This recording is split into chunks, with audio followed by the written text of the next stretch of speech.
Hebreus, capítulo de número 1, versículo de número 1 e versículo de número 2, tema: o Deus que fala. Vamos ler com reverência a palavra do Senhor. Diz assim: havendo Deus outrora falado muitas vezes e de muitas maneiras aos pais pelos profetas, nestes últimos dias nos falou pelo Filho, a quem constitui o herdeiro de todas as coisas, pelo qual também fez o universo. Vamos ao Pai em oração. Pai querido, Pai amado, no nome do Teu Filho amado, Jesus Cristo, nós estamos aqui, Senhor, diante da Tua palavra, da Sua santa palavra essa que nos guia, palavra essa que nos orienta, palavra essa santa e bendita durante toda a história da Igreja, Senhor, do Antigo e do Novo Testamento. E palavra santa e maravilhosa, porque completado o cânon, Senhor, temos a certeza, aleluia, de que o Senhor fala conosco através da Escritura Sagrada, da Bíblia Sagrada. Não precisamos, ó Pai, correr atrás de nenhum vento de doutrina, de nenhuma voz estranha, nem de fogo estranho. A Tua palavra é o suficiente para nós. Aleluia. É como os Teus servos no passado propuseram essa disposição. Somente as Escrituras. Somente as Escrituras são suficientes para o Teu povo. Ela nos guia, ela nos orienta em todos os sentidos de nossas vidas. Aleluia, para a honra e glória do Teu santo nome. Tanto em matéria de fé, naquilo que nós cremos, como de prática, aquilo que o Senhor nos ordena fazer. Aleluia, ela é o nosso seguro guia, ela é a nossa fonte de todas as bênçãos e de todo juízo. Ó Pai querido, Pai amado, obrigado, Senhor. Somos gratos, porque temos aquilo que muitos no passado não podiam ter. Ó Pai, somos gratos, Senhor. Aleluia, porque cada um aqui, aleluia, dos que estão aqui hoje e os que vão ouvir, a maioria esmagadora sabe ler, a maioria esmagadora pode e tem condições de ter uma Bíblia, de ler e acompanhar na pregação o Teu Evangelho, e não somente isso, Senhor, também de poder ler a Tua palavra no secreto, em suas casas, com temor e tremor no coração. Ó Pai querido, Pai amado, que o Senhor possa falar ao nosso coração nesse início da pregação expositiva da carta aos Hebreus, que o Senhor possa nos orientar segundo a Tua vontade, que Cristo possa ser exaltado e que nós possamos diminuir diante da presença do Salvador. Ó Pai, é isso que te pedimos, é isso que nós queremos, aleluia, para a honra e glória do Teu santo nome. Fala conosco, Pai, para a honra e glória do Teu santo nome, é que te pedimos. Enche-nos, em o nome do Senhor Jesus, do Teu Espírito. Amém e amém. Podeis assentar, irmãos, em nome do Senhor Jesus. Hoje nós vamos dar início à pregação expositiva da carta aos Hebreus, né? Em relação à epístola aos Hebreus e o seu autor, muitas coisas já foram ditas, amém? Você estudando um pouquinho da história, né, você vai ver que as próprias igrejas de linha latina, né, demoraram um pouco mais para recebê-la como uma carta inspirada. Do lado oriental, vamos dizer assim, ela já foi recebida com mais facilidade. Do lado ocidental, amém, ali da Europa, podemos dizer assim, ou do antigo Império Romano, ela foi demorou-se um pouquinho para receber ela, porque muitos achavam que ela favorecia a ideia de perda de salvação, amém? Que não há perdão para aqueles que caem em pecado, amém? E nós vamos ver, irmãos, se Deus assim quiser, pela sua infinita misericórdia, veremos através do contexto da própria carta e de várias passagens, tanto da carta como do contexto da Bíblia no total, que tal opinião era e é destituída de qualquer fundamento. Porque hoje em dia também há pessoas que vão pegar determinados versículos da carta de Hebreus e vão dizer que ali está a perda de salvação, que ali, dependendo do pecado, a pessoa não tem mais perdão, amém? E nós vamos, pela misericórdia de Deus, desfazer tudo isso, porque essas opiniões elas são destituídas de qualquer fundamento. Mas uma coisa é certa, o que a gente tem que ter no nosso coração, nesse início, amém, e eu creio que todos já temos, é que a Epístola aos Hebreus é, sem sombra de dúvidas, inspirada, amém? Ela faz parte do cânon, é Deus falando conosco, e ela está entre os escritos dos apóstolos, amém? Tendo isso, amém, posto isso em nosso coração, a princípio, nesse começo de estudo da epístola, eu adentro com os irmãos, amém, os 2 versículos que iniciam essa epístola, amém? O primeiro versículo diz assim, amém? Versículo de número 1. Havendo Deus outrora falado muitas vezes e de muitas maneiras aos pais pelos profetas, nestes últimos dias nos falou pelo Filho, a quem constituiu o herdeiro de todas as coisas, pelo qual também fez o universo. O texto diz bem claro, né? Havendo Deus outrora falado, amém? Com esta introdução e afirmando que Cristo é o herdeiro de todas as coisas, o autor da carta, amém, inspirado pelo Espírito, enaltece a doutrina de Cristo. Ele começa, isso vai ser uma característica muito grande na Epístola aos Hebreus, a exaltação da pessoa de Cristo, amém? Cristo é superior em toda comparação com qualquer ou com qualquer outra doutrina, amém? Ou com qualquer outro dispositivo, se é que podemos dizer assim, do Antigo Testamento, amém? Cristo vai ser exaltado, a pessoa de Cristo, a sua obra será exaltada na Epístola aos Hebreus, amém? Então, ele já começa dessa maneira, enaltecendo a doutrina de Cristo, ou seja, ele deixa claro para nós que nós devemos receber a doutrina de Cristo, da sua pessoa e da sua obra, com reverência e repousando exclusivamente nela, amém? O nosso descanso, amém, é Cristo, amém? Então, quando se fala de Cristo, há de se haver reverência, amém? Em cima da doutrina, daquilo que a Bíblia fala em relação a ele, e além disso, devemos repousar totalmente nele. O próprio Cristo fala isso, né? Se você abrir lá em Mateus, capítulo de número 11, amém? Evangelho de Mateus, capítulo de número 11, amém? Versículo de número 28, famoso esse texto, né? Jesus mesmo fala e convida todos a ir a ele, né? Vinde a mim, amém?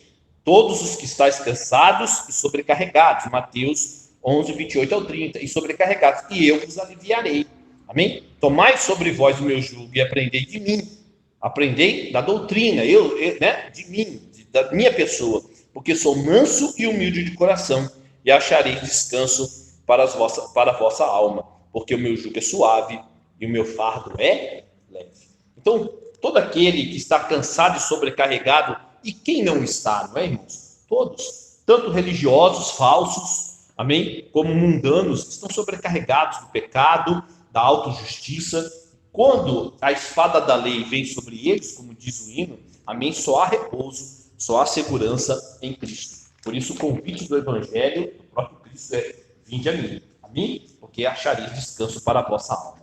Somente em Cristo há graça e paz com Deus. Fora de Cristo não há, amém? Somente em Cristo há graça e paz com Deus. Há delícias e maravilhas sem fim. O autor aos Hebreus deixa isso claro quando notamos a antítese das sentenças em separados, amém? Quando pegamos o versículo 1 e o versículo 2, amém? Ele faz essa antítese logo no início do texto. Volte lá um pouquinho em Hebreus, amém? Ele faz da seguinte forma, logo no primeiro versículo, essa distinção. Em primeiro lugar, o Filho de Deus, Jesus Cristo, é colocado em contraste com os profetas, amém? Então, primeiro Deus falou pelos profetas, amém? E depois, através do Filho, amém? Em segundo lugar, ele fala que ele falou a nós, em contraste com os patriarcas, amém? E em terceiro lugar, com as várias e múltiplas fases ou maneiras de expressão que Deus adotou em relação aos pais no Antigo Testamento, né? Até chegar à última revelação que a nós, em Cristo, é revelada. Amém? Então ele faz essas diferenças. Amém? Ele falou através dos profetas, agora ele fala através do Filho.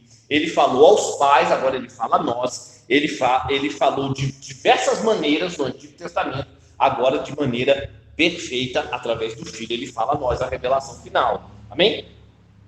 Não obstante, irmãos, dentro dessa diversidade que o autor está colocando no primeiro versículo, amém? Ele põe diante de nós o Deus único, o Deus trino, porque ele fala assim, ó, havendo Deus, amém? Então é Deus, o único, que ele está colocando aí.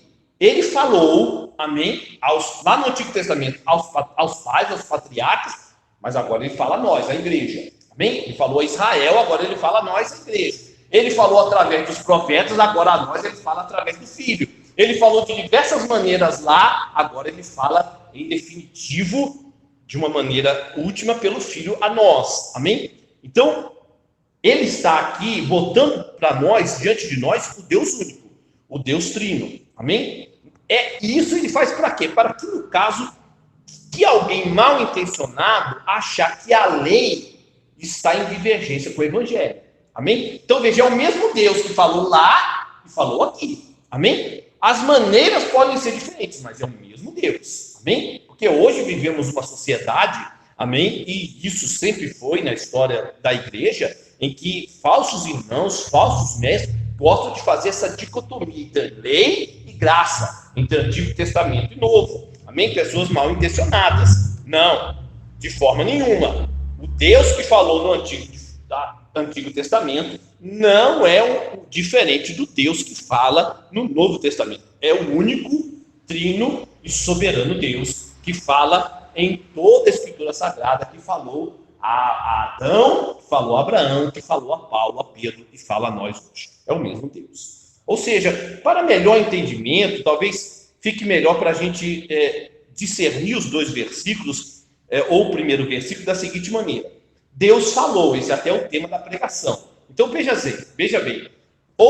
Deus falou outrora pelos profetas. Então ele falou ao povo de Israel através de quem? Dos profetas. O mesmo Deus agora fala a nós, a igreja, através de quem? Do Filho. Amém? Simples. Deus falou então aos pais. Amém? Lá no Antigo Testamento. O mesmo Deus agora fala que a nós. Amém?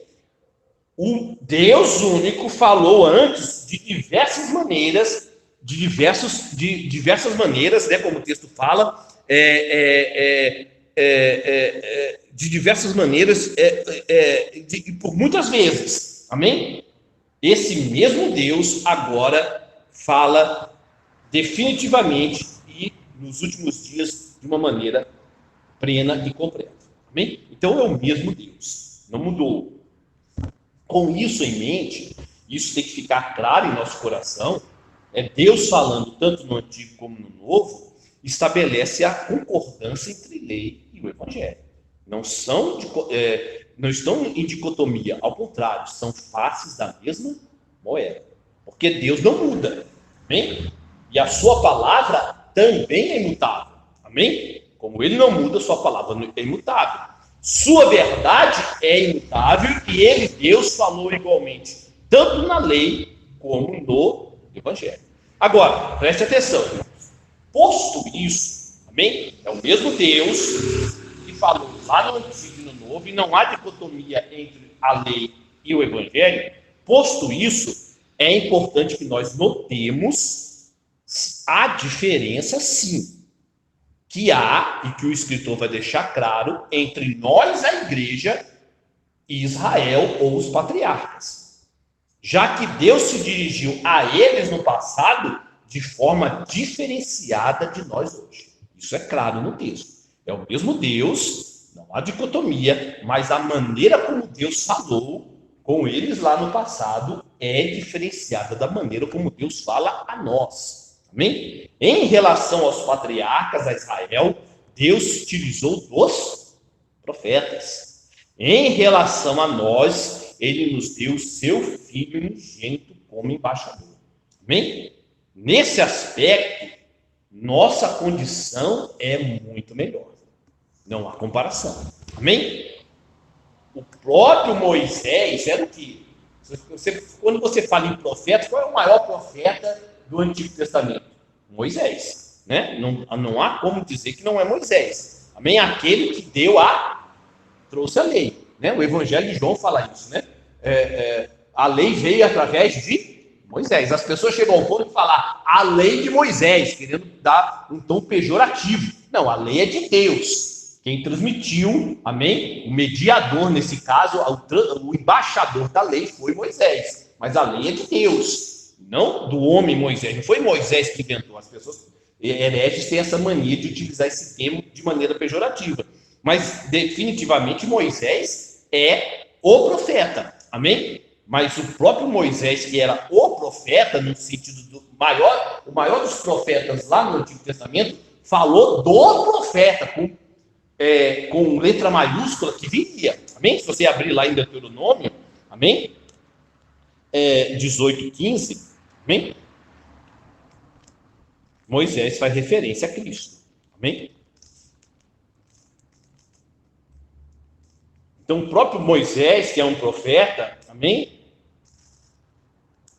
Se coloca de maneira inferior a Cristo. Moisés falou, Deus falou através de Moisés, mas Moisés, aleluia, apontou para aquele que ia ser superior a ele. Amém? Deuteronômio 18, amém, versículo de número 15. O Senhor, Yahvé, teu Deus, te suscitará um profeta, é Moisés falando, né? Do meio de ti, amém? De teus irmãos, semelhante a mim, a ele ouvirás. Então Moisés está falando assim, quando o profeta, o Messias, o Cristo vier, amém? Vocês vão ouvir a ele. Isso é maravilhoso, não é, irmãos? Porque quando Jesus começa a falar sobre a lei, né? Ele fala bem assim, o que foi dito aos antigos? Amém? Ou o que foi dito pelos antigos, né? Não matarás. Aí Jesus fala, eu porém vos digo. Jesus fala isso com total autoridade, porque Jesus sabia quem ele era. Então Jesus ali vai falar assim, vocês ouviram isso de Moisés, agora eu vos digo. Por que eu estou falando isso? É como Jesus, porque Moisés falou que eu ia falar. Eu ia dar a verdadeira entendimento da lei. Amém? Jesus é o Messias, o profeta, o rei, o sacerdote. Amém? Que trouxe, aleluia, a definitiva palavra de Deus para nós. A própria forma como se expressou a revelação divina nos coloca em vantagem sobre eles. Amém? Pois a diversidade no tocante às visões e outros meios adotados sobre o Antigo Testamento evidencia que não havia ainda uma ordem definida e definitiva de fatos, tal como aconteceu quando tudo se acha perfeitamente estabelecido. Então, quando você olha o Antigo Testamento, você vai ver Deus falando por profetas e por muitas vezes, amém? Né? Vários tipos de profetas, amém? Né? Moisés, Daniel, amém? Isaías, Jeremias, de diversas maneiras. Tinha profetas que mais agiam para falar a palavra de Deus do que propriamente falavam. Você vai ver isso acontecendo com Oséias, por exemplo, né? Faça isso, Oséias, porque é isso que você vai fazer, essa atitude que você vai fazer vai servir como palavra para o povo. Amém? Então, os profetas agiam de uma maneira a expressar a palavra de Deus que tinha que ser comunicada. Então, Deus falava de diversas maneiras através de vários profetas. Amém? E a nós não. Ele deixou uma maneira perfeitamente estabelecida. É por isso que o texto diz, né? Se você voltar lá em Hebreus, isso fica bem claro. Amém? Essa diversidade na maneira e no número de profetas que Deus fala. Havendo Deus outrora falado muitas vezes, de muitas maneiras, muitas vezes, e de muitas, ele falou, lá no Antigo Testamento, de muitas vezes, e de muitas maneiras, aos pais pelos profetas. Amém? Fica claro. Deus poderia ter seguido o mesmo método? Sim, poderia. Mas por que ele não fez? Por que Deus não seguiu o mesmo método até o fim? Se esse método fosse perfeito, com certeza Deus seguiria. Amém? Mas ele não era. Amém? Ele com certeza seguiria até o fim. Então, segue-se, pois, que essa variedade constituía um sinal de imperfeição. Isso é forte para a gente estar falando, né? Porque se fosse perfeito, Deus continuaria até hoje, falando através de profetas. Mas se ele não continuou falando através de profetas, e veio o profeta, no caso, o Filho, e ele fala agora a nós pelo Filho, aquele método do Antigo Testamento constitui um sinal de imperfeição. Agora preste atenção, não da mensagem. A imperfeição não está na mensagem. A mensagem é perfeita, porque a mensagem veio de Deus, mas naqueles que a levaram. Amém? Pois Cristo, por quem Deus tem nos falado, é perfeito. Moisés não. Cristo, pelo qual Deus tem nos falado, é filho de Deus, é o Messias. Isaías, Daniel, Jeremias, Samuel, não. Então, não é que a mensagem dos profetas era imperfeita, não, porque eles estavam ali inspirados pelo Espírito Santo, mas a imperfeição estava neles. Já Cristo não. Cristo é perfeito. Deus vai suscitar de vós um profeta, a ele ouvireis. Quando ele falar, ele é a autoridade máxima. Amém? Ele é que vai trazer o verdadeiro entendimento. Logo, não há, irmãos, razão ou hipótese de novas revelações. Amém? Uma vez que o Filho veio, não há mais essa possibilidade. Além daquilo que temos na Escritura e falas de Jesus, Cristo, e de seus apóstolos e profetas do primeiro século. Vou repetir. Logo, não há mais razão ou hipótese de novas revelações além daquilo que está na Escritura, naquilo que Cristo falou, aquilo que os apóstolos falaram e os profetas do primeiro século. Vamos abrir em alguns textos, por exemplo, Efésios 2:20. Volte um pouquinho aí. Gálatas, Efésios, capítulo 2, Efésios, versículo de número 20. Amém? Diz bem assim, ó, 20 ao 22. Edificados. Paulo aqui está falando a uma igreja. Amém? Então ele está falando, vocês, igreja de Efésios, estão edificados.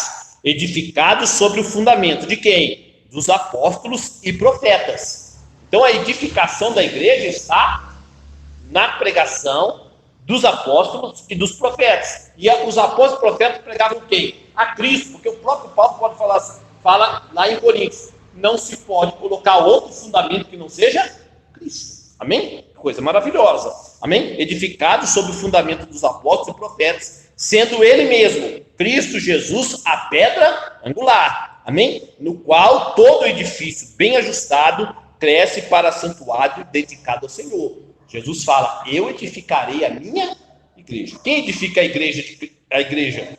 O próprio Cristo. Através do quê? Daquilo que ele falou, amém? Daquilo que está na Escritura, colocada pelos apóstolos e profetas do primeiro século, no qual também vós, juntamente, estáis sendo edificados para a habitação de Deus no Espírito. Amém? 1 Coríntios, capítulo de número 10. Outro texto também, para ficar bem claro isso. 1 Coríntios, capítulo de número 10, versículo de número 11. Olha que coisa linda. Amém? 10, 11. Estas coisas lhe sobrevieram como exemplos. Veja que Paulo está falando lá de Israel, né? Olha só. Deus falou muitas vezes de diversas maneiras. Então, Paulo está fazendo uma lembrança do contexto aqui. Olha o que aconteceu com os israelitas. Né? Então, ele está falando assim, ó. Lá no 11, estas coisas sobrevieram como exemplos e foram escritas para advertência nossa, de nós, outros sobre quem os fins dos séculos têm chegado. Então, quando fala assim, fim dos séculos, Paulo tinha consciência de que em Cristo tinha acabado toda a revelação. Amém? Em Cristo acabou. Os últimos dias chegaram. Amém? Já estamos nos últimos dias. Por quê? Porque Cristo veio e falou. Ele é a expressão exata do ser de Deus. Ele é o único que pode, aleluia, viu e revela a Deus a nós. Aleluia, isso é maravilhoso. Amém? Se Deus, nosso Pai, falou sua palavra final, é necessário que não avancemos mais. Amém? Se em Cristo se encerrou, amém? Não há necessidade mais de avançarmos. Então peca, verdadeiramente peca, todo aquele que espera novas revelações proféticas e estas bíblicas. Quem espera isso, quem almeja isso, está pecando. Amém? Ah, não, Deus vai falar além do que a Bíblia já estabeleceu, aquilo que o Cristo já colocou, amém? Isso está pecando. Amém?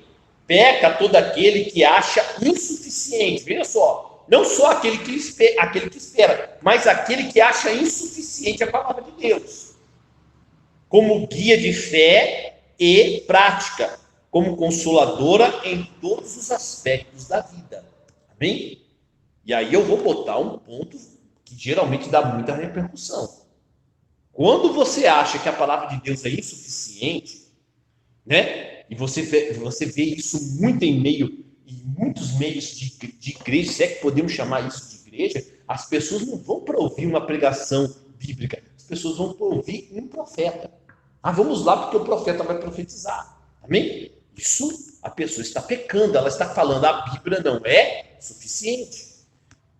Mais ainda, quando a pessoa acha que a Bíblia não consola ela totalmente, então ela vai atrás de um psicólogo, de um psicanalista. Amém? Temos que tomar cuidado com isso. Eu não estou contra as ciências, mas a Bíblia é suficiente para o cristão. Ela não precisa de nenhum cumprimentar humano. Ah, não, a Bíblia tem que ser entendida psicologicamente, a Bíblia tem que ser entendida pelas ciências. Não, é a Bíblia que vai dar o aval às ciências, não o contrário. Amém? Então peca todo aquele que acha insuficiente a palavra de Deus para o seu consolo, para todos os aspectos da vida. Peca também todo aquele que nos dias de hoje trazem palavras fora da Escritura Sagrada. Irmãos, é simples. O ministro do Evangelho, um pastor, como é que Deus fala conosco? Amém? No meio da igreja. O ministro do Evangelho prega apenas a Escritura Sagrada, com temor e tremor, porque somos falhos. Amém? A igreja recebe como palavra de Deus. E como que a igreja recebe? Está aqui o ministro, eu sou o ministro, eu estou pregando a palavra. Amém? Com temor e tremor. Eu estou pregando em cima da Escritura Sagrada. Eu não estou pregando em cima de uma música, eu não estou pregando em cima de um livro de John Owen, de Calvino, estou pregando em cima da palavra. É a igreja que está ouvindo a pregação vai receber isso como palavra de Deus. Como que ela vai receber? Conferindo na própria Escritura o que está sendo falado. É isso. Isso é igreja, isso é Deus falando com o seu povo. Amém? Um ministro do Evangelho pregando segundo a palavra e a igreja recebendo. É palavra de Deus. E como que eu vou saber que é a palavra de Deus? Conferindo na própria palavra o que está sendo pregado. Isso é assim que Deus fala com o seu povo. Amém? Glória a Deus. Louvado e engrandecido seja o nome do Senhor. Versículo de número 2, volte lá para Hebreus. Amém? Então esse negócio de eis que eu te digo, o cara faz uma pausa, esquece a Bíblia e começa a falar da sua mente, isso é carnal, diabólico e nada tem a ver com Deus falando com a igreja. Aleluia. Glória a Deus por isso. O versículo de número 2 fala bem assim: nestes últimos dias nos falou pelo Filho, a quem constituiu o herdeiro de todas as coisas, pelo qual também fez o universo. A quem constituiu herdeiro. Que coisa linda. O autor glorifica Jesus Cristo com essa sublime frase. Amém? A quem constituiu herdeiro. Enaltecendo a ele, a fim de nos levar a glorificá-lo. Amém? Ele foi constituído herdeiro. Pois assim como o Pai fez todas as coisas sujeitas a Cristo como herdeiro, nós igualmente pertencemos ao seu reino. Amém? Então, o escritor de Hebreus está aqui nos lembrando, né? E nos últimos dias tem falado através do Filho, a quem constituiu o herdeiro, ou seja, o Pai deu a ele todas as coisas estão sujeitas a ele, ele é o herdeiro, a quem o Pai deu tudo a ele. E nós igualmente pertencemos ao seu reino. Amém? Isso fica claro, por exemplo, em Colossenses capítulo de número 1. Amém? Então o povo de Deus deve glorificar a Cristo como herdeiro de todas as coisas que Deus fez. Amém?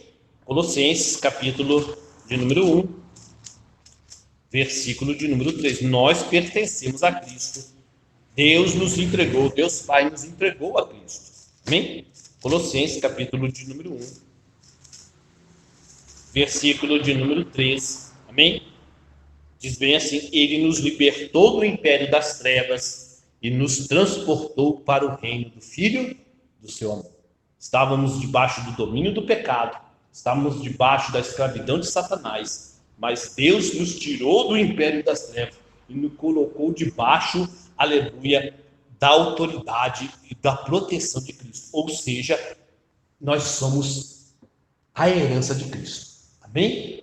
Ele é o herdeiro das coisas de Deus. Deus escolheu um povo antes da fundação do mundo e esse povo foi entregue ao herdeiro.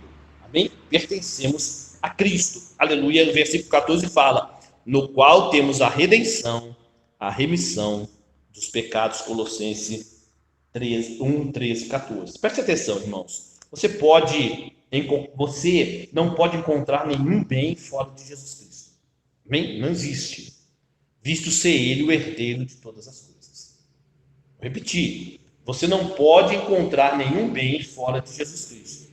Visto ser ele o herdeiro de todas as coisas. Ou seja, sem Cristo, o homem não passa de um miserável. E é destituído de todas as boas coisas. Vou repetir.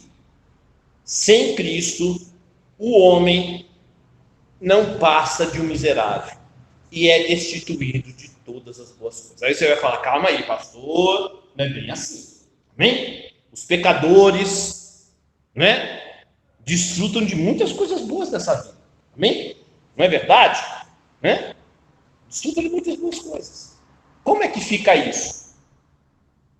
Se o homem sem Cristo não passa de um miserável destituído de todas as boas coisas. Amém?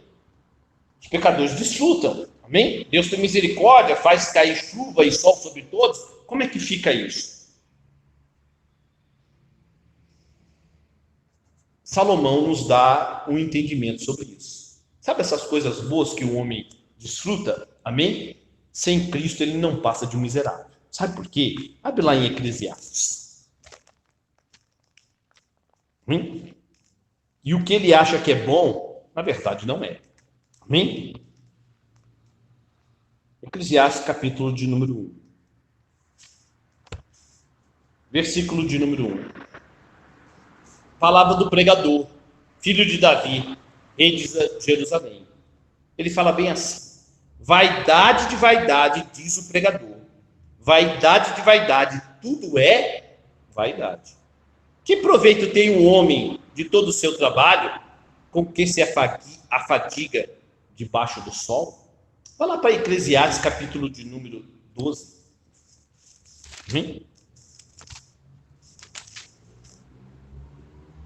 Versículo de número 8. Vaidade de vaidade, diz o pregador. Tudo é vaidade. O homem natural, o homem sem Cristo, amém? Ele participa das coisas boas que há no mundo, pela misericórdia de Deus, apenas pela vaidade. Amém? Não há um propósito final. Não há a bendita esperança. Amém?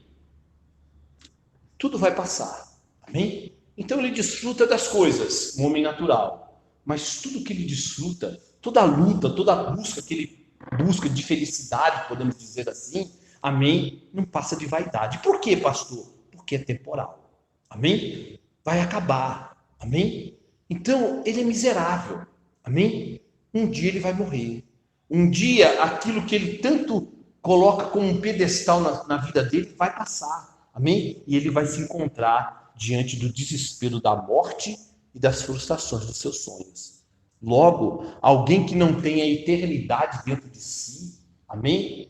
E está escravizado por Satanás pelo medo da morte, vive apenas em vaidade. Já o povo de Deus, uma vez em Cristo, amém? Tem uma perspectiva de tudo que é bom neste mundo, que Deus permite a nós, uma perspectiva totalmente diferente. Nós sabemos, amém, que tudo isso aqui vai passar, mas que nós temos uma eternidade inteira com o nosso Senhor.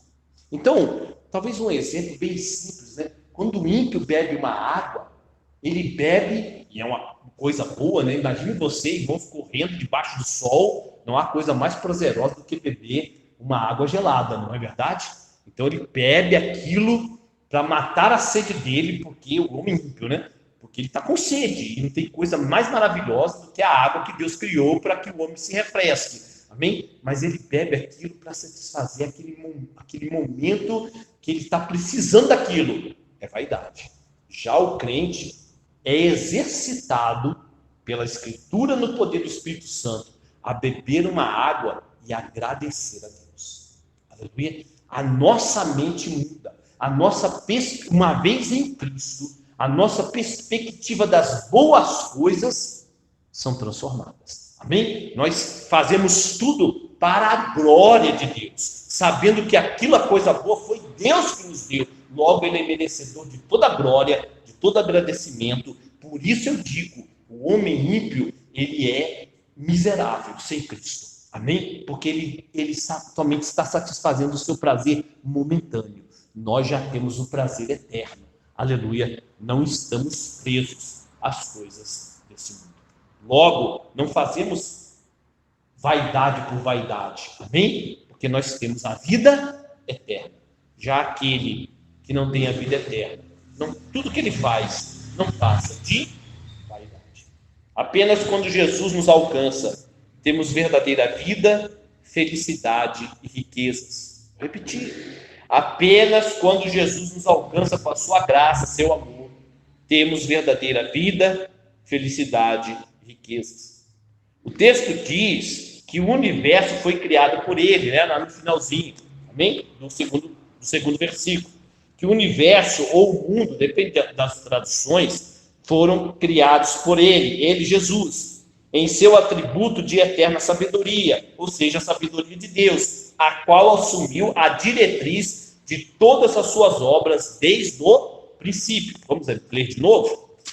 Amém? Leia com calma, porque é muito lindo isso aqui, ó. Versículo de número 2. Versículo de 2. Nestes últimos dias nos falou pelo Filho, a quem constitui herdeiro de todas as coisas, pelo qual também fez o universo. Então, Deus criou o universo através de quem? Do Filho. Amém? Ou seja, Jesus Cristo, ele criou todas as coisas. Amém? Né? Olha que coisa linda, preste bem atenção. Amém? Essa é uma das provas da eternidade de Cristo. Amém? Diversas passagens poderíamos abrir, mas aqui está bem específico. Porque ele teria que existir antes que o mundo fosse criado por ele mesmo. Amém? O texto é interessante exatamente por isso. Pois, apesar de o universo ter sido criado por Cristo, está bem claro aí, né? Ó, o Pai, né, nesses últimos dias nos falou pelo Filho, a quem constitui o herdeiro de todas as coisas, pelo qual também fez o universo. Amém? Então, Cristo, verdadeiramente, o universo foi criado por Cristo. Ele não o criou por iniciativa própria. Isso que é interessante no texto. Amém? Né? O texto deixa claro que o universo foi criado, né? Foi criado por Cristo, mas ele não o criou por iniciativa própria. Amém? E isso em nada destitui algo do poder de Jesus Cristo. Amém? Apenas é uma forma usual, amém, que os escritores bíblicos inspirados usam para afirmar que o Pai é o Criador. Amém? Né? O Pai é o Criador. Quando fala que Cristo, amém, está criando, amém, como nesse caso de Hebreus, fala que ele é o Criador também, mas ele é o Criador, mas ele a iniciativa não foi dele. Isso é comum nas Escrituras. Vamos ver em algumas outras passagens, né? Por exemplo, abre lá em Provérbios, capítulo de número 8. Veja só. O Pai criou tudo, né? Então é só uma maneira usual. Vamos abrir mais 3 versículos, fica bem claro isso. Provérbios, capítulo de número 8. Bem? Versículo de número 22. Então, o Pai criou tudo pela sabedoria. No caso, a sabedoria aí é o próprio Cristo. Amém? Então diz assim, ó, o Senhor me possuía no início de sua obra, antes de suas obras mais antigas. Desde a eternidade fui estabelecida. Desde o princípio, antes do começo da terra. Antes de haver abismos, eu nasci. E antes ainda de haver fontes carregadas de águas. Antes que os montes fossem firmados, antes de haver outeiros, eu nasci. Ainda não tinha feito a terra, nem as amplitudes, nem sequer o princípio do pó do mundo. Amém? Nem o princípio do pó do mundo. Quando ele preparava os céus, aí estava eu. Quando traçava o horizonte sobre a face do abismo. Ou seja, Jesus, a sabedoria de Deus estava lá. Amém? Outro texto é João, capítulo de número 1. Deus criou o mundo através da sabedoria, como está em Provérbios, e ele criou o mundo através do verbo, da palavra. Amém? Evangelho de João. E o verbo é quem? O Filho. Amém? No João vai ficar muito evidente isso. Evangelho de João, capítulo de número 1. No princípio era o verbo estava com Deus, e o verbo era Deus. Ele estava no princípio com Deus. Olha só do 3. Todas as coisas foram feitas por intermédio, tá vendo? A mesma linguagem lá de Hebreus. Dele, e sem ele, nada do que foi feito se fez. Logo, quem criou? O Pai. Através de quem? Do verbo, ou seja, do Filho. Ou seja, Cristo criou o universo, mas ele não por iniciativa própria. Deus, o Pai, criou através dele. Aleluia, isso é maravilhoso. E outro texto maravilhoso é Colossenses. Abre lá, capítulo de número 1, versículo 15 e 16. O Pai criou através da sabedoria, que é Cristo. O Pai criou através da palavra, do Logos, do Verbo, que também é Cristo. E o Pai criou através do Filho o universo, todas as coisas. Colossenses, capítulo de número 1, versículo de número 15, amém, e 16, fala bem assim: este é a imagem do Deus invisível, o primogênito de toda a criação, pois nele foram criadas todas as coisas, nos céus e sobre a terra, as visíveis e as invisíveis, sejam tronos, sejam soberanias, quer principados, quer potestades, tudo foi criado por meio dele e para ele. Está entendendo? Maravilhoso. Ou seja, há uma distinção de pessoas, bem, entre o Pai e o Filho.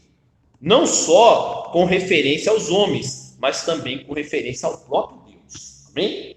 A unidade de essência requer que o que é próprio da essência de Deus pertença tanto ao Filho como ao Pai. Logo, os dois são criadores. E o Espírito também. Mas o escritor de Hebreus aqui está focando Pai e Filho nos 2 primeiros versículos. Bem, então, vou repetir. A unidade de essência requer que o que é próprio da essência de Deus, ou seja, Deus é criador? Logo, tanto o Pai como o Filho são criadores, né? Pertence tanto ao Filho quanto ao Pai. E assim, tudo quanto pertence a Deus, exclusivamente, é comum a ambos. Amém? Isso que está expresso na Escritura. Tal fato, porém, não impede que cada uma das pessoas tenha as suas propriedades particulares como pessoas do Deus triuno. Amém? O irmão está entendendo o que está sendo pregado? Então, quando se refere ao Pai, ele é o Criador. É uma propriedade particular, uma propriedade que é atribuída ao Pai. Ele é o Criador, mas Cristo também é, o Espírito também é. Cristo é o Redentor, mas isso não significa a essência do Pai também é De redentor, de salvador. Do Espírito também. Amém? O Espírito é o que santifica, é o santificador. Amém? Mas a essência de ser um santificador também é atribuída ao Pai e ao Filho. Mas particularmente é a pessoa do Espírito que faz isso. Aleluia? Glória a Deus. Maravilhoso. Amém? O título herdeiro é atribuído a Cristo somente em sua encarnação. Veja só, volte lá. Isso é maravilhoso, né? Quando o escritor de Hebreus fala bem assim, né? Versículo de número 2, voltemos lá, né? Ele fala bem assim, ó. Nesses últimos dias nos falou pelo Filho, a quem constituiu o herdeiro. Amém? Veja, ele fala pelo Filho. Então o Filho já estava encarnado. Amém? Glória a Deus. Então esse título herdeiro é atribuído a Cristo somente em sua encarnação.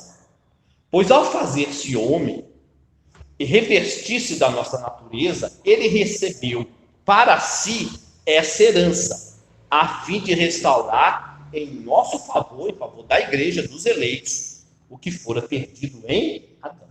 Amém? No princípio, Deus estabeleceu o homem como seu filho. Amém? Para ser ele o herdeiro de todas as coisas. No caso, Adão. Deus criou tudo e depois, por último, ele fez Adão, né? Se você for lá para a gente, fala, você vai governar. Amém? Você é o governante de tudo. Você é o herdeiro de tudo que eu criei. A ponto de gente falar que quem deu o nome das criaturas, dos animais, foi Adão. Amém? Né? Foi ele que deu, dentro da sabedoria de Deus. Mas o primeiro homem, no caso Adão, pecou. Amém? Por meio do seu pecado, ele se alienou de Deus. Amém? Ele perdeu a herança. Amém? Ele perdeu a eternidade. Ele perdeu o próprio Deus. E quando ele perdeu o próprio Deus, tudo passou a ser vaidade de vaidade. Amém? Né? Tanto ele como sua posteridade. Amém? Eles foram privados, por causa do pecado de Adão, tanto ele como a sua posteridade, foram privados e todos da bênção divina. Amém? De serem herdeiros. E de tudo quanto foi dado a eles. Amém? De todas as coisas boas. Ele foi privado da bênção divina e de todas as demais coisas. Amém? E só começamos a desfrutar as boas coisas de Deus por direito e não por vaidade, né, no caso, quando Cristo, que é o herdeiro de todas as coisas, nos admite em sua união e comunhão. Amém? Então essa é a distinção. Aqueles que estão em Adão, amém? Eles não estão debaixo da bênção de Deus, ao contrário, estão debaixo da ira de Deus e não da bênção. Amém? Nós só começamos a desfrutar as boas coisas de Deus por direito. Amém? É nosso. Amém? E não por vaidade, quando Cristo, que é o herdeiro de todas as coisas, nos admite em sua união e comunhão. Isso é muito privilégio, né, irmãos? Isso é um privilégio, assim, maravilhoso. Amém? Aqui a gente não medita muitas vezes, a gente é lapso meditar nessas coisas. Se Cristo é herdeiro de todas as coisas me são, agora em Cristo, minhas por direito. Irmãos, prestem bem atenção. Não estou falando de evangelho da prosperidade. Não estou falando que você vai tomar posse de tudo que está aí. Não é isso. É que você pode viver de tal maneira, e nós já estamos indo para o fim, e você vai entender, para a glória de Deus. Amém? Para a glória de Deus. E não para a sua vaidade pessoal. Amém? Tudo te pertence, porque Cristo foi feito herdeiro. Amém? Isso é um privilégio muito grande. Nós já estamos indo para o fim. Jesus Cristo tornou-se herdeiro para poder fazer-nos ricos por meio das suas riquezas. Amém? Por exemplo, irmãos, eu vou fechar com esses dois exemplos. Em Cristo possuímos toda a terra.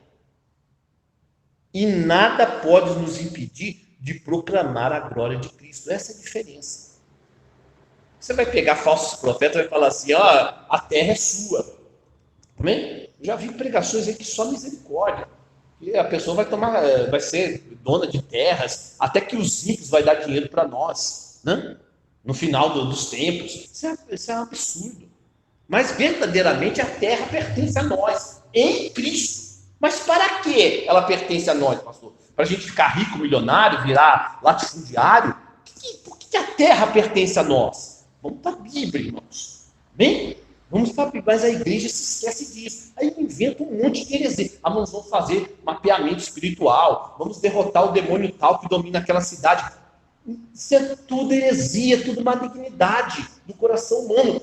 A terra já nos pertence em Cristo, Ele é o herdeiro, não há nada, Ele é o criador de todas as coisas. Deus colocou tudo debaixo da autoridade de Cristo, então tudo nos pertence. Tá bom, pastor, mas como que a terra nos pertence?